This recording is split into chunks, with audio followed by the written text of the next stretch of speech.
서울 시내버스에서 3명의 건달이 승객들을 위협하고 협박하던 순간 모두가 고개를 숙이고 있던 그때 한 노인이 조용히 자리에서 일어났다. 낡은 등산복 차림의 그 노인은 단숨에 상황을 뒤집었고 반전은 거기서 끝이 아니었다. 유튜브 몰카라며 책임을 회피하려던 건달들의 거짓말은 경찰 수사로 모두 드러나게 된다. 오늘 이야기 절대 놓치지 마세요. 구독과 좋아요, 알림 설정을 해두시면 다음 이야기도 빠르게 만나보실 수 있습니다. 그날 서울 마포구 한복판에서 모든 게 시작됐다. 평범한 출근길, 늘 그렇듯 다소 고된 하루의 서막이었고 대부분의 승객은 스마트폰 화면 속으로 시선을 숨기고 있었다. 그런데 갑자기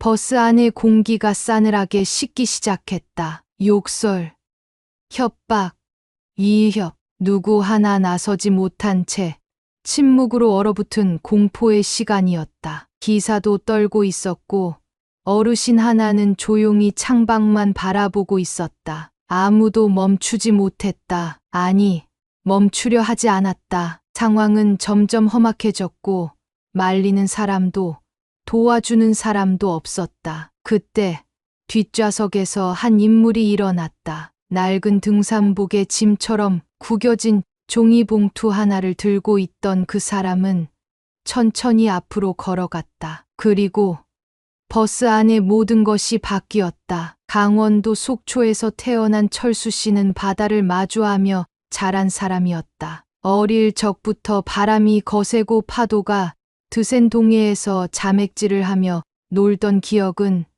훗날 인생의 방향을 결정짓는 중요한 배경이 되었다. 19살 되던 해 육군에 자원 입대했지만 곧 극비리의 북파공작원으로 선발되며 그의 인생은 다른 궤도를 타게 되었다. 존재조차 드러낼 수 없는 작전, 살아서 돌아오지 못할 확률이 더 높았던 미지의 세계 속으로 수없이 뛰어들었다. 공식 기록은 없지만 그의 이름을 아는 사람들 사이에서는 전설처럼 입에서 입으로 전해지곤 했다. 임무를 모두 마치고 속초로 돌아왔을 때는 이미 50이 넘은 나이였다. 은퇴한 후에도 바다와 떨어질 수 없었던 그는 해양 구조대원으로 일하며 여러 사람의 목숨을 구했다. 몸은 고됐지만 생명 하나를 살릴 때마다 마음이 편해졌기에 그 일을 손에서 놓지 않았다. 그렇게 70이 넘을 때까지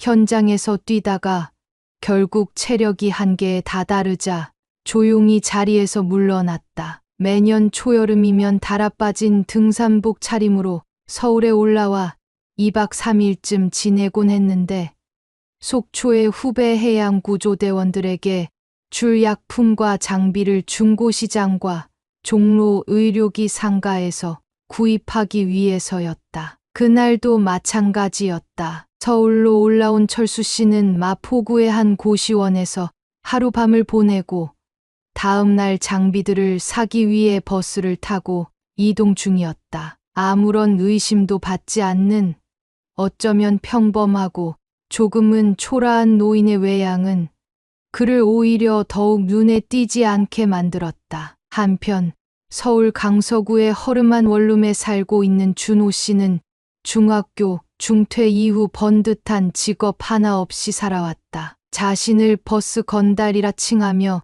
대중교통에서 사람들에게 시비를 걸거나 기세로 누르는 걸 은근한 낙으로 삼고 있었다. 친구인 상민 씨와 기철 씨는 그보다 몇 살 많고 적은 정도의 나이차를 두고 있었지만 모두 비슷한 삶을 살아가고 있었다. 상민 씨는 대출 브로커라 불리는 일을 하며 실제로는 불법 고금리 사채를 중개하고 있었고 수금에 불응하는 사람들을 찾아가 협박하거나 폭력을 행사하곤 했다. 사람들의 약점을 노리는 기술엔 도가 텄지만 더 이상 사람들 눈엔 그의 삶이 어두운 구덩이 속으로 기어 들어가는 듯 보였다. 무언가라도 자극적인 콘텐츠로 돈을 벌 수는 없을까 고민하던 중 유튜브를 하던 기철 씨가 제안한 아이디어는 그들에게 흥미로운 도박처럼 다가왔다. 기철 씨는 구독자 1만 명 정도를 가진 유튜버였고, 과거 몰카 콘텐츠를 흉내내다가 몇 차례 논란이 있었던 인물이었다. 이미 유튜브 내 커뮤니티에서는 문제적인 인물로 지목되었지만, 그는 이를 오히려 주목받는 계기라고 여겼다. 최근 광고 수익이 급감하자 보다 자극적인 사회 실험을 찍어야겠다고 결심했다. 그렇게 셋은 오전 시간대 출근길 사람들로 붐비는 서울 시내버스를 타고 짜고 치는 몰카라고 주장하며 행동에 나섰다. 카메라는 기철 씨의 작은 크로스백에 몰래 숨겨져 있었다. 승객들의 반응을 끌어내는 것이 목적이었고, 상황을 조작해 스토리를 만들려는 시도는 명백한 범죄와도 같았다. 하지만 그들은 멈추지 않았다. 사람들의 눈이 두려운 것이 아니라 구독자 수가 더 중요했다. 자극적이고 충격적인 영상은 어쩌면 기회라고 믿었다. 무엇보다 대항할 수 없는 노약자나 젊은 여성들을 대상으로 해야 더 극적인 장면이 연출될 것이라 생각했다. 그들의 판단은 지독하게 잘못된 방향으로 향하고 있었다. 버스 안은 점점 험악한 기운으로 물들어갔다. 승객들 중에는 중학생도 있었고, 유모차를 밀고 있는 젊은 여성도 있었다. 누구 하나 눈을 마주치지 않았고, 머리를 깊숙이 숙인 채 두려움에 떨고 있었다. 그들은 그 장면을 즐기고 있었다. 약자를 억누르며 우위를 점하는 기분은 이들에게 있어 일종의 쾌감이었다. 하지만 그들이 모른 한 가지, 버스 맨 뒷자리, 창문 너머를 바라보던 한 사람의 심장이 천천히 요동치기 시작하고 있었다. 깊고 오래된 기억들이 차오르기 시작했다. 그것은 위협도, 카메라도, 몰카라는 단어로도 지워질 수 없는 어떤 본능이었다. 버스가 홍대 입구 쪽 교차로를 막 지나던 시점이었다. 여전히 승객들은 침묵 속에 갇혀 있었다. 뒷자리에 앉아 있던 철수 씨는 창밖을 바라보며 한참 동안 움직이지 않았다. 그저 흐릿한 시선으로 회색 빛 하늘을 응시하고 있었다. 하지만 그의 안에서는 조용히, 그리고 분명하게 어떤 변화가 일어나고 있었다. 1968년 겨울, 얼어붙은 압록강 언저리에서 들려오던 소리들이 그날의 바람을 타고 다시 귓가로 스며들었다. 버스 중간쯤 건달 셋은 승객들 틈을 헤집으며 욕설을 내뱉고 있었다. 어디 보자, 돈 없어? 그럼 전화라도 좀 빌려줘봐요. 상민 씨는 젊은 직장인의 스마트폰을 강제로 뺏으려다 실랑이를 벌이고 있었고, 준호 씨는 중학생 남학생을 향해 일부러 어깨를 부딪히며 위협적인 눈빛을 흘기고 있었다. 기철 씨는 승객들 얼굴을 카메라 방향으로 유도하며 웃음을 삼키고 있었다. 여전히 그들은 이 모든 것을 사회 실험이라는 이름으로 정당화할 수 있을 거라 믿고 있었다. 갑자기 버스는 급정거하듯 살짝 흔들렸다. 운전기사의 손이 핸들에서 떨려 내려가고 있었다. 앞유리에 걸려있던 작은 불상 장식이 덜컥거렸다. 철수 씨는 느릿하게, 그러나 확고하게 허리를 펴고 일어섰다. 낡은 등산복 주머니에서 꺼낸 건 작은 수첩 하나였다. 그 속엔 오랫동안 메모되어 온 숫자들, 병상에서 쓰러진 동료들의 이름, 무사히 돌아오지 못한 친구들의 마지막 연락 날짜가 빼곡히 적혀 있었다. 건달 셋 중 상민 씨가 철수 씨를 처음 발견했다. 뭐야, 이 늙은이는? 피식 웃으며 어깨를 밀었다. 준호 씨도 고개를 돌려 쳐다봤다. 앉아 있어요. 아저씨, 괜히 끼지 말고. 기철 씨는 뒤늦게 상황을 보며 녹화 버튼이 제대로 눌려 있는지를 확인하고 있었다. 셋 다 전혀 위협을 느끼지 않았다. 그저 눈앞에 나타난 뻔한 노인이라 치부하고 말았다. 철수 씨는 아무 말도 하지 않았다. 대신 눈을 가늘게 떴다. 상민 씨가 다시 팔을 밀치려는 순간 귓가에 바람 소리가 섬뜩하게 스쳐 지나갔다. 단 한 번, 정확히 한 번, 팔을 꺾이고 중심을 잃은 채 상민 씨가 비틀거리며 넘어졌다. 손에 들려있던 스마트폰이 바닥에 부딪히며 깨졌다. 주변 승객들의 시선이 갑자기 철수 씨를 향했다. 잠시 정적이 흘렀고 기철 씨는 본능적으로 카메라 앵글을 철수 씨에게 맞추려 했다. 그러나 다음 순간 준호 씨가 달려들며 팔을 휘두르다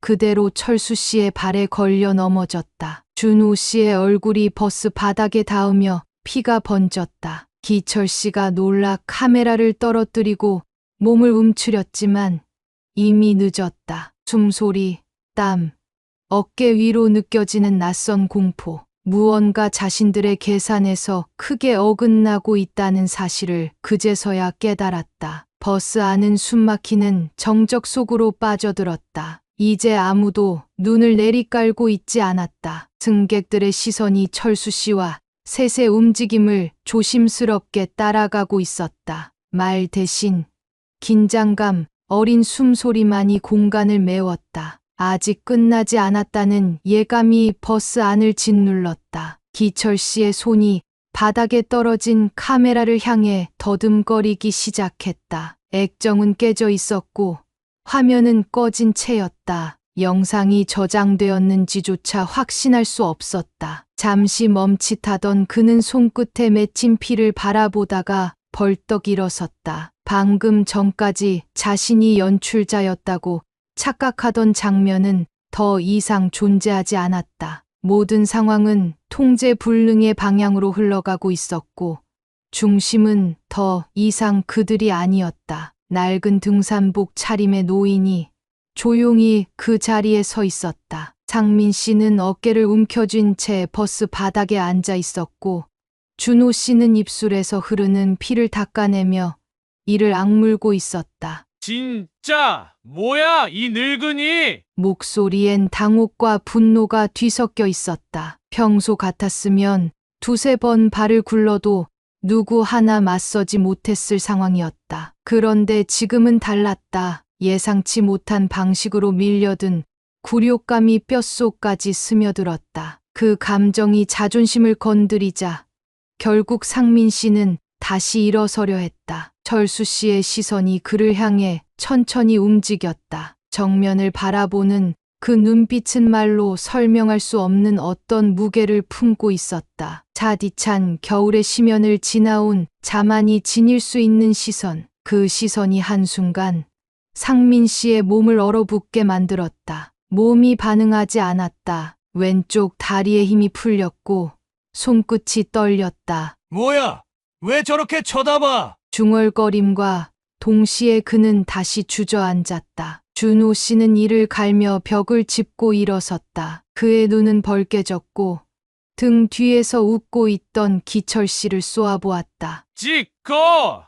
이거 다 찍으라고! 소리쳤지만 기철 씨는 움직이지 못했다. 그의 눈동자는 이미 경계선 바깥으로 벗어난 존재를 마주한 사람의 공포로 흔들리고 있었다. 어떤 상황도 예측할 수 없다는 두려움, 그리고 그 상황 속에서 자신이 아무것도 아니라는 사실이 너무 명확하게 드러나 버린 것이다. 그때 버스 안 어딘가에서 휴대폰 카메라 셔터음이 났다. 승객들 중 누군가가 이 상황을 찍고 있는 것이었다. 그 순간부터 분위기가 달라지기 시작했다. 무언가를 목격하고 있다는 감각이 공포보다도 더 강하게 사람들의 심리를 지배했다. 모두가 눈을 들고 있었다. 등 뒤에서 주먹을 움켜쥐던 회사원, 아이를 아는 젊은 엄마, 창가에 앉아 있던 노년의 승객까지. 그들은 이제 피해자가 아니었다. 침묵하는 방관자도 아니었다. 그것은 철수 씨가 만든 변화였다. 철수 씨는 누구에게도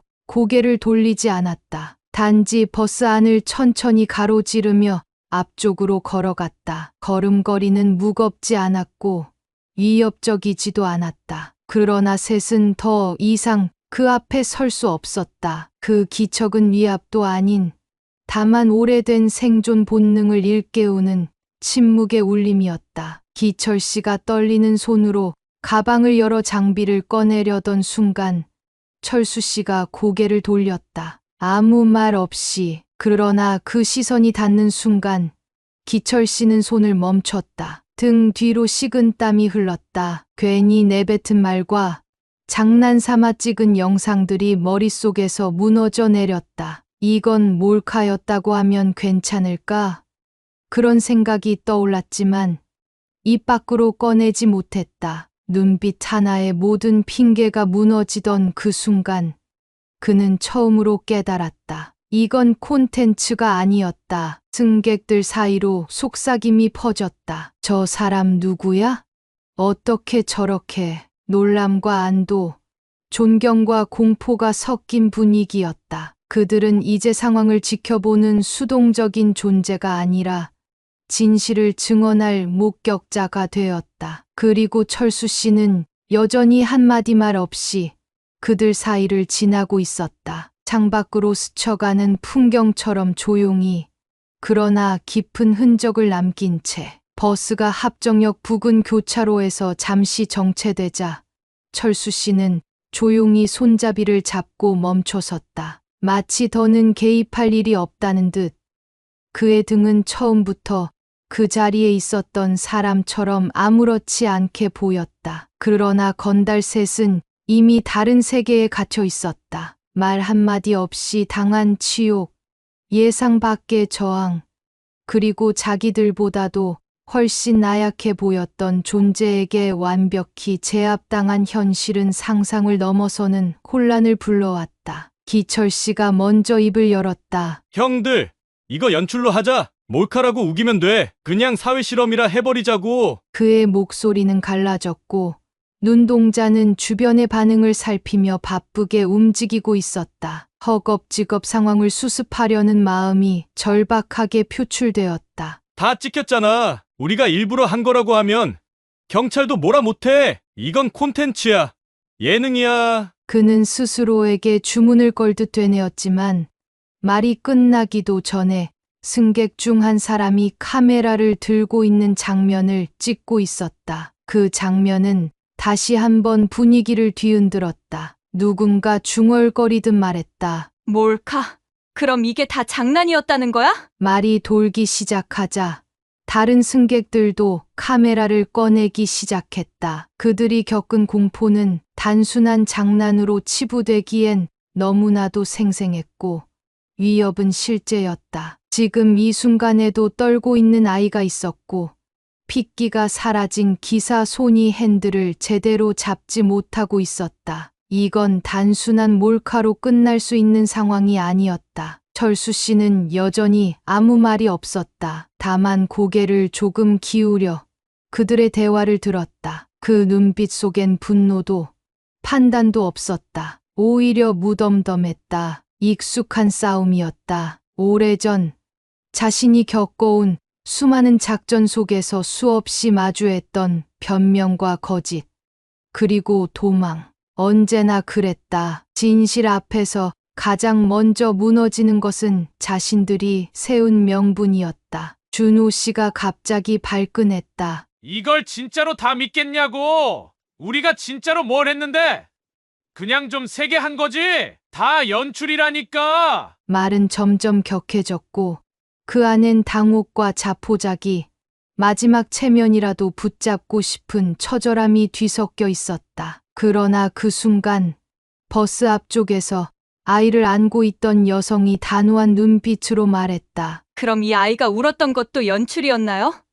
당신들 소리에 벌벌 떨고 있었는데 그건 각본이었어요? 버스 안은 숨죽인 듯 조용해졌고 이제 그 누구도 셋을 두둔하지 않았다. 불안한 공기 속에서 버스가 잠시 멈췄다. 다음 정류장이었다. 누군가 벌떡 일어나 문 쪽으로 다가갔다. 경찰이었다. 버스 안을 향해 다가오던 그들은 이미 누군가가 신고해둔 내용을 무전으로 듣고 있었고 사람들의 시선은 그들에게로 쏠렸다. 그 순간 기철 씨가 재빨리 손을 들며 말했다. 형사님, 이건 오해입니다. 몰카였어요. 우리가 콘텐츠 찍던 건데 이게 이렇게 커질 줄은 몰랐습니다. 진짜예요. 그러나 경찰은 묵묵히 철수 씨를 먼저 바라봤다. 수사에 필요하다며 이름을 물었지만 그는 대답하지 않았다. 괜찮습니다. 할 말 없습니다. 단호하고 짧은 목소리,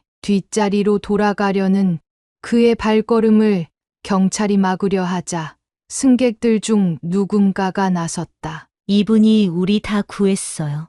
누가 뭐래도 영웅이에요. 그 목소리는 단순한 목격자의 주장이 아니었다. 공포에서 벗어나 살아남은 생존자의 외침이었다. 경찰은 조용히 상황을 정리하기 시작했다. 건달셋은 손목이 뒤로 꺾인 채 제압되었고 그 과정에서 기철 씨는 몇 차례 저항하려 했지만 결국 바닥에 엎드려야 했다. 그는 끝까지 이건 장난이었어요. 영상 다 보면 알아요. 라고 소리쳤지만 현장에 있던 모든 사람들은 그 말이 얼마나 공허한지 알고 있었다. 위협은 실제였고 피해는 명백했다. 철수 씨는 아무 말 없이 버스에서 내려 주변의 작은 골목으로 걸음을 옮겼다. 몇몇 승객이 그를 따라가며 질문을 던졌지만 그는 고개만 저었다. 짐처럼 구겨진 종이봉투를 꼭 쥐고 있었다. 어깨 너머로 쏟아지는 햇살이 그의 등을 비추었고 조용한 걸음은 마치 오래전부터 정해진 길을 걷는 듯했다. 버스에서 체포된 세 사람은 종로경찰서로 이송되었다. 차량 안에서도 그들은 끊임없이 서로를 탓하며 목소리를 높였지만 이미 시작된 조사는 멈추지 않았다. 경찰은 승객들의 휴대폰에 찍힌 영상들을 확보했고 영상 속에서 들려오는 음성과 행동 하나하나를 분석하기 시작했다. 그들의 주장처럼 몰카라 불릴 만한 연출은 없었다. 오히려 사람을 겨냥한 폭력과 협박, 공포심 조성이 고스란히 담겨 있었다. 웃음기 어린 장면은 단 한 장면도 없었다. 기철 씨는 처음에는 입을 닫았다. 변호사 불러주세요. 당당한 척했지만 시선은 점점 바닥으로 내려갔다. 경찰이 물었다. 이게 사회 실험이었다는 증거가 어디에 있습니까? 그는 말문이 막혔다. 영상, 촬영 스크립트, 출연 동의서, 그 어느 것도 존재하지 않았다. 오히려 컴퓨터에서 확보된 영상 편집본 중에는 다른 피해자들이 나오는 클립도 다수 발견되었다. 그 중에는 미성년자, 노인, 임산부까지 포함되어 있었다. 그의 얼굴에서 핏기가 사라졌다. 상민 씨는 방에서 조사를 받는 내내 시계를 쳐다봤다. 시간이 흘러가기를 바랐다. 무언가 기적처럼 이 상황을 덮어주길 바라는 듯한 시선이었다. 하지만 수사관의 눈빛은 냉정했다. 이번이 처음 아닙니다. 여러분, 반복적인 패턴을 가지고 있었어요. 수사망이 좁혀지는 걸 몰랐을 뿐이죠. 고개를 돌린 상민 씨는 더 이상 입을 열지 않았다. 다만 손을 꽉 쥐고 있었다. 체온 없는 방 안에서 혼자라는 사실이 점점 현실로 밀려오고 있었다. 준호 씨는 다른 두 사람보다 훨씬 먼저 무너졌다. 진술서에 자신의 행동을 나열하며 결국 눈물을 터뜨렸다. 처음에는 그냥 장난이었어요. 진짜로 이렇게 될 줄은 몰랐어요.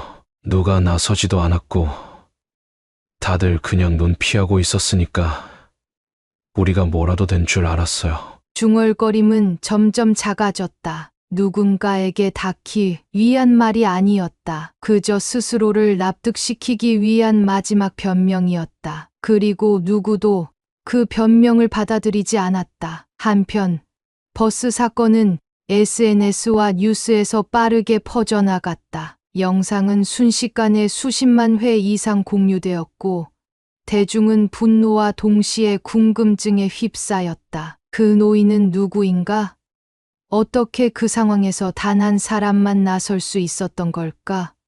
무수한 댓글과 게시물이 쏟아졌지만 정작 그날의 주인공은 어디에도 없었다. 인터뷰 요청, 언론 취재, 재보금 제안까지 쏟아졌지만 그는 철저히 자취를 감추었다. 경찰은 최소한의 인적 사항을 확보하고자 했으나 그마저도 어렵게 느껴졌다. 승객 중 한 명이 기억하던 한마디, 나라를 위해 한 일, 자랑할 것 없어요. 그 말이 그의 모든 것을 대변하고 있었다. 국방부를 통해 과거 이력을 조회해봤지만 공작원 기록은 비공개 혹은 소각된 지 오래였다. 단 하나, 속초 해양 구조대의 오래된 명단 속에서 최철수라는 이름이 발견되었을 뿐이었다.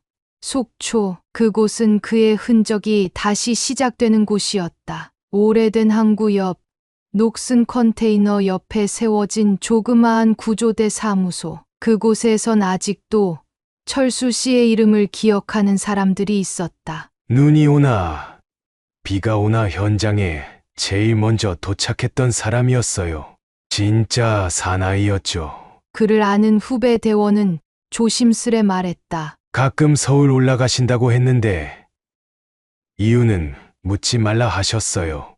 그리고 어느 날 철수 씨는 다시 그곳에 나타났다. 마치 아무 일도 없었던 사람처럼 묵묵히 해안가에 쓰레기를 주워 담고 장비 창고에 먼지를 털었다. 누군가 다가가 뉴스에 나온 거 선배님 맞으시죠? 하고 묻자 그는 잠시 하늘을 바라보며 미소 지었다. 그리고는 짧게 말했다. 오래전 동지들 얼굴이 떠올라서 잠시 서울에 다녀온 것뿐이야. 그 이상은 말하지 않았다. 서울에서는 그의 흔적을 찾는 이들이 많아졌지만 그는 더 이상 모습을 드러내지 않았다. 사건 이후 사람들은 진짜 영웅이라는 단어의 의미를 다시 되새기기 시작했다. 그 단어는 말이 많고 조명이 많은 곳에 있지 않았다. 오히려 아무 말 없이, 아무 대가 없이 자신을 던지는 누군가의 등에 붙어 조용히 빛나는 것이었다. 종로경찰서 유치장 한쪽, 낡은 철문이 삐걱거리며 닫히는 소리가 울려 퍼졌다. 기철 씨, 준호 씨, 상민 씨 셋은 서로 시선을 피한 채 각자의 벽을 바라보고 있었다. 같은 공간에 있지만 서로를 볼 수 없을 만큼 서로가 무너져 있었다. 셋은 더 이상 친구도 동료도 아니었다. 누구의 잘못이 더 컸는지 따지기도 전에 그 누구도 책임을 지려 하지 않았고 그 누구도 용서받을 준비가 되어 있지 않았다. 공범이라는 이름은 그렇게 쓸쓸하게 또 무겁게 가슴 한가운데를 짓눌렀다. 조사실 한편 피해자 진술서를 정리하던 경찰관의 손이 잠시 멈췄다. 그들의 진술서에는 공통적으로 한 인물의 묘사가 들어 있었다. 등산복 입은 노인, 말은 없었지만 움직임 하나하나가 확신에 찼다. 무서움보다 안도감이 먼저 들었다. 그리고 가장 눈에 띄는 한 문장, 그 사람 덕분에 숨을 쉴 수 있었다. 문장을 읽는 수사관의 손끝이 약간 떨렸다. 진실은 늘 말보다 조용히 그리고 정확하게 전해지는 법이었다. 그 시각, 속초의 어느 바닷가, 바람이 강하게 불고 있었다. 모래 위로 부서진 조개 껍데기가 날리고 부두의 녹슨 사다리에 바닷물이 찰싹거리고 있었다. 철수 씨는 방수장갑을 낀 채 달아빠진 구명 조끼를 고쳐 매고 있었다. 손놀림은 여전히 빠르고 정확했다. 누구의 시선도 없고 어떤 카메라도 존재하지 않는 그 고요한 공간. 바다는 묵묵히 그의 존재를 품고 있었다. 잠시 후배 대원이 다가와 조심스럽게 입을 열었다. 선배님 그날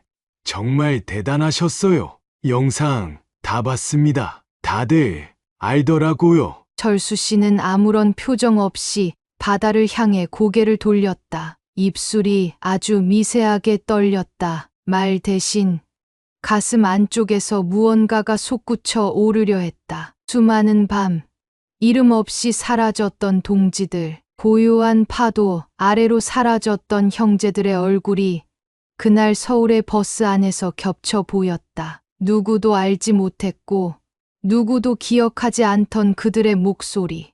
이제야 비로소 그 일부가 다시 세상에 닿았다는 느낌이 들었다. 그 기억이 너무 무거워 말 대신 손끝에 힘이 들어갔다. 구명 조끼끈을 묶는 손이 부르르 떨렸다. 그것은 분노도 슬픔도 아닌 단 하나의 감정이었다. 외로움, 오랜 세월을 버텨온 사람만이 느낄 수 있는 침묵 속에서 쌓인 무게였다. 철수 씨는 조심스럽게 눈을 감았다. 그리고 속으로 읊조렸다.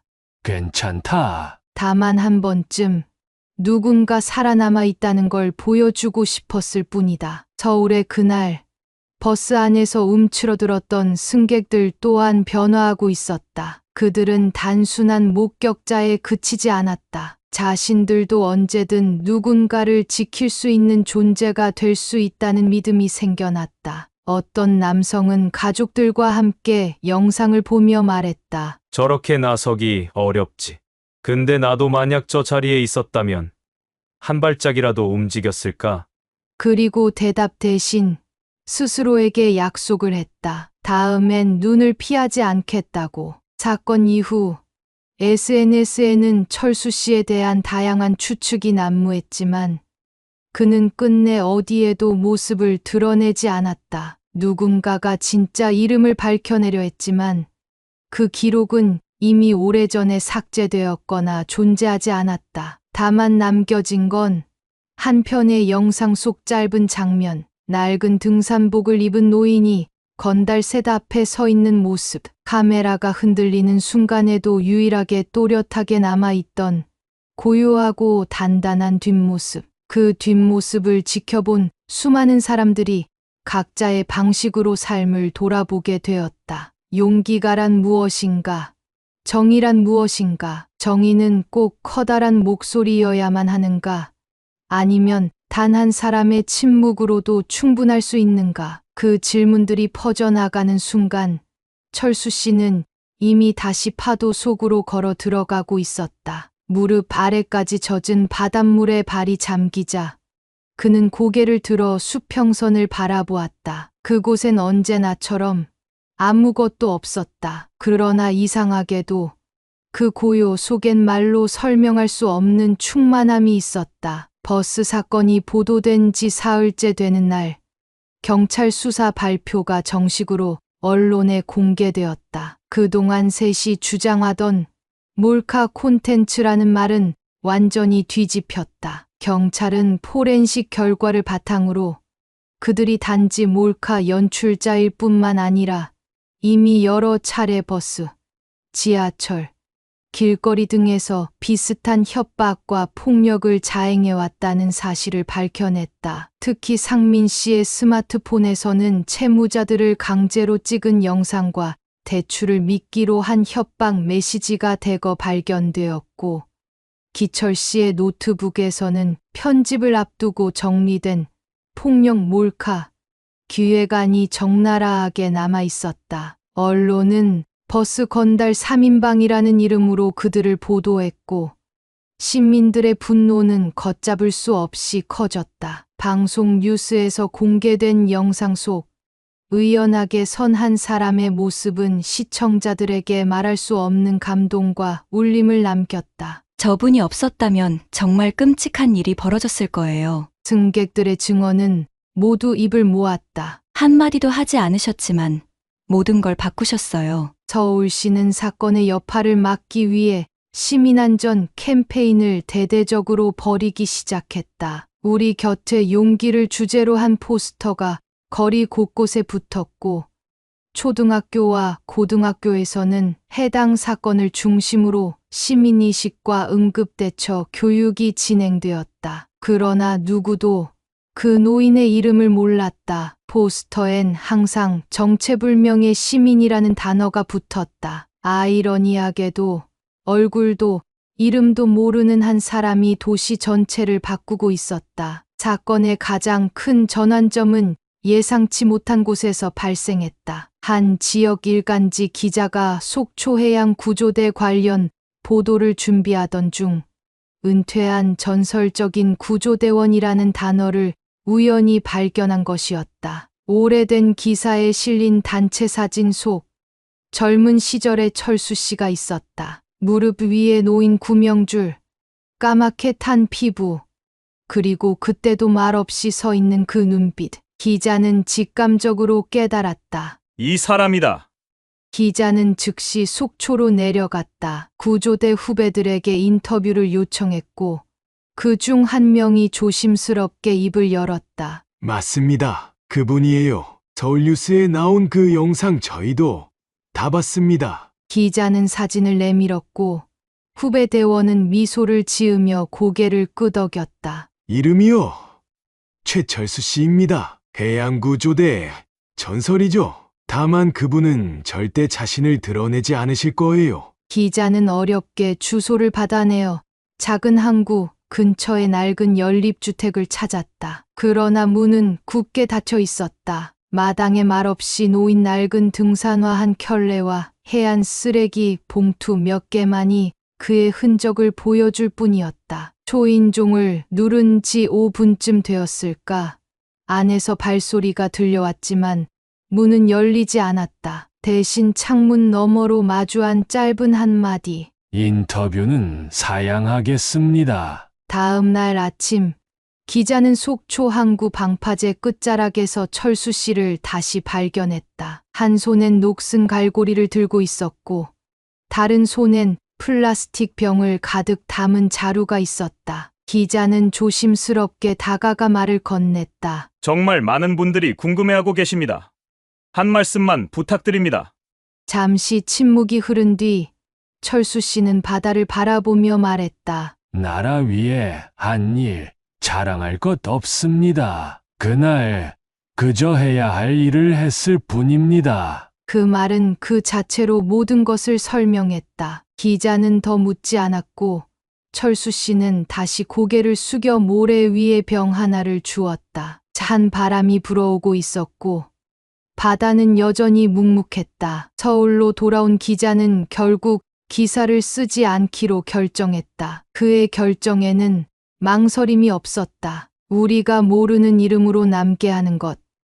그게 오히려 더 큰 존경일 수 있다. 편집장은 고개를 끄덕였다. 그렇게 철수 씨의 이름은 기사에 남지 않았지만 그의 존재는 이미 수많은 사람의 마음속에 각인되어 있었다. 그리고 속초 어느 포구, 구조대 후배들은 이제 그를 전설이라 부르지 않는다. 대신 필요한 날이면 조용히 나타나 돕고 조용히 사라지는 이름. 그 이름은 곧 단단한 믿음과 닮아 있었다. 사건이 종결된 후 몇 주가 흘렀다. 뉴스 속에서는 더 이상 버스 건달이란 단어가 언급되지 않았고 영상 플랫폼에서는 그들의 채널이 사라졌다. 기철 씨는 유튜브 파트너 프로그램에서 영구 제명되었고 나머지 두 사람도 형사 처벌과 함께 사회적으로 완전히 고립되었다. 이들은 긴 재판을 앞두고 있었고 언론은 더 이상 그들의 목소리에 관심을 두지 않았다. 여론은 싸늘했고 동정은커녕 비판과 조롱만이 남아 있었다. 공감 없는 자극이 만들어낸 말로는 항상 이렇게 잔인했다. 그들과 대조되게 철수 씨는 어디에도 없었다. 누구보다 강렬한 흔적을 남기고도 그는 사라졌다. 아니, 돌아간 것이었다. 본래 있던 자리로. 강원도의 바다, 쓰레기와 싸우고 바람을 견디며 작은 것들을 묵묵히 고치는 삶. 사람들은 그를 찾았고 이름을 불렀지만 철수 씨는 응답하지 않았다. 그것은 거절이 아니라 원래 그가 선택했던 방식이었다. 조용히 등장에 필요한 순간을 채우고 다시 고요 속으로 사라지는 존재. 그는 기억으로만 남길 택한 사람이었다. 서울의 어느 교통안전 포럼에서는 철수 아저씨라는 이름의 가상의 인물을 내세운 시민 영웅 캠페인이 열렸다. 단 한 사람의 용기가 공동체를 바꿉니다. 라는 문구가 포스터에 새겨졌고 사람들은 무심코 지나치던 버스 안의 위협이 실제로 얼마나 일상에 가까운지 다시 돌아보게 되었다. 누군가는 그런 말을 남겼다. 진짜 영웅은 평범한 얼굴을 하고 있다. 그리고 대개는 자신의 이름을 남기려 하지 않는다. 사건을 겪은 승객들 역시 변화했다. 그날 처음으로 사람들에게 의지했던 아이는 다시 버스를 탈 수 있었고, 그 곁에 선 엄마는 항상 창가 쪽 자리를 피하지 않게 되었다. 한 중년의 남성은 그날의 충격을 글로 써 블로그에 올렸고, 그의 글은 수많은 사람의 공감을 불렀다. 그 노인의 발걸음은 우리가 잊고 있었던 최소한의 존엄을 일깨웠다. 단지 무섭고 황당한 경험으로만 남을 수도 있었던 사건은 그 덕분에 방향을 달리하게 되었다. 경찰은 이후 시민 긴급 대응 매뉴얼을 시범 운영하기 시작했다. 버스와 지하철 운전기사들에게는 위협 상황 시 대응 요령과 도움 요청 체계가 추가되었고, 시민들 또한 침묵의 무게에 대해 다시금 생각하게 되었다. 사건을 계기로 여러 언론들이 폭력적 콘텐츠에 대한 제도적 감시를 강조하며 유튜브 생태계에 대한 구조적 논의도 시작되었다. 무언가 바뀌고 있었다. 한 사람의 침묵이 말보다 더 큰 반향을 일으키고 있었다. 속초의 한 해변, 흐릿한 겨울 바람 속에서 철수 씨는 작은 나무 상자를 정리하고 있었다. 낡은 어망을 정리하고 해양 안전 표지판을 다시 묶어 고정했다. 그를 알아보는 사람은 거의 없었다. 하지만 때때로 낯선 이들이 멀리서 바라보다 고개를 숙이고 지나가곤 했다. 감사의 뜻도 찬사의 말도 없었다. 다만 잠시 멈춰서는 그들의 시선에서 철수 씨는 충분히 느낄 수 있었다. 무엇이 닿았는지를. 밤이 되면 그는 오래된 라디오를 켜곤 했다. 미세하게 잡음이 섞인 채 흐르는 방송 속에서 자신과 전혀 관련 없는 세상의 이야기들이 흘러갔다. 그럴 때마다 그는 생각에 잠겼다. 나는 아직 살아있다. 그리고 남아있다. 동료들이 사라져간 그 전장에서 자신만이 끝끝내 살아남았다는 죄책감은 오랜 시간이 지나도 그를 놓아주지 않았다. 그러나 이제는 그 무게가 다소 덜 외롭게 느껴졌다. 서울 어딘가에서 철수 씨의 이름을 기억하는 이들이 조금씩 늘어났다. 목소리를 높이지 않고도 변화를 이끌 수 있다는 가능성. 용기란 결코 크고 거창한 무엇이 아니며 오히려 망설이는 순간에 단 한 걸음 내딛는 일이라는 사실. 그 진실은 작은 울림처럼 퍼져나갔고 수많은 사람들의 내면 어딘가를 건드렸다. 그 여파는 말없이 퍼져가고 있었다. 뉴스가 사라져도, 영상이 지워져도 사람들은 잊지 않았다. 눈길 한 번, 고개 끄덕임 하나, 이름조차 모르지만 모두가 알게 된 존재. 그것이 철수 씨였다. 이야기는 조용히 끝났지만 남겨진 여운은 강하게 가슴을 울렸다. 세 사람의 형량이 확정되던 날, 재판장은 판결문을 통해 한 가지를 분명히 밝혔다. 이 사건은 단순한 장난이 아니며 무고한 시민들에게 깊은 정신적 피해를 입힌 중대한 범죄입니다. 다행히도 단 한 사람의 용기로 더 큰 피해를 막을 수 있었습니다. 마치 그 한 문장이 철수 씨를 위한 마지막 훈장이듯 법정은 고요했고 그 이름은 여전히 어디에도 없었다. 시간은 흘렀다. 버스 사건은 점차 대중의 기억 속에서 흐릿해졌지만 사람들의 행동은 변했다. 누군가 괴롭힘을 당하는 장면을 마주한 시민이 먼저 나서기 시작했고 위급한 상황에서 말없이 도와주는 이들이 늘어났다. 용기의 연쇄 반응이 시작된 것이다. 나는 그날을 기억합니다. 그렇게 시작하는 블로그와 글, 인터뷰가 하나둘 늘었고 거기엔 늘 익명의 노인에 대한 언급이 빠지지 않았다. 한 초등학교 교사는 자신이 맡은 반 아이들에게 수업을 하다 말했다. 진짜 영웅은 우리 곁에 있어. 눈에 띄지 않지만 필요한 순간에 반드시 등장하는 사람.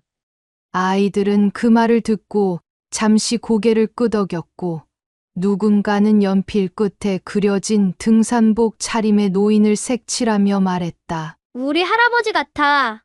그 말은 단순한 착각이 아니었다. 아이들의 마음속에선 철수 씨가 이미 우리 모두의 할아버지로 자리 잡고 있었기 때문이다. 속초의 바다는 여전히 거칠었다. 파도는 밤마다 둑을 넘나들었고 갈매기 소리는 바람을 가르며 울려 퍼졌다. 그 바다 한편 늘 그렇듯 철수 씨의 그림자는 조용히 스며 있었다. 그는 굳이 자신을 영웅이라 부르지 않았다. 누구도 자신을 기억해 주길 바라지 않았다. 오직 하나, 세상이 조금이라도 더 나아지기를 바랐다. 단지 그뿐이었다. 그날 이후 그는 다시 서울을 찾지 않았다. 더 이상 어떤 증명도 필요하지 않았기 때문이다. 오히려 모든 것을 뒤로 한 채 다시 속초의 골목과 바닷가를 걷고 있었다. 가끔 포구 근처 구멍가게에 들러 식빵 한 봉지와 라면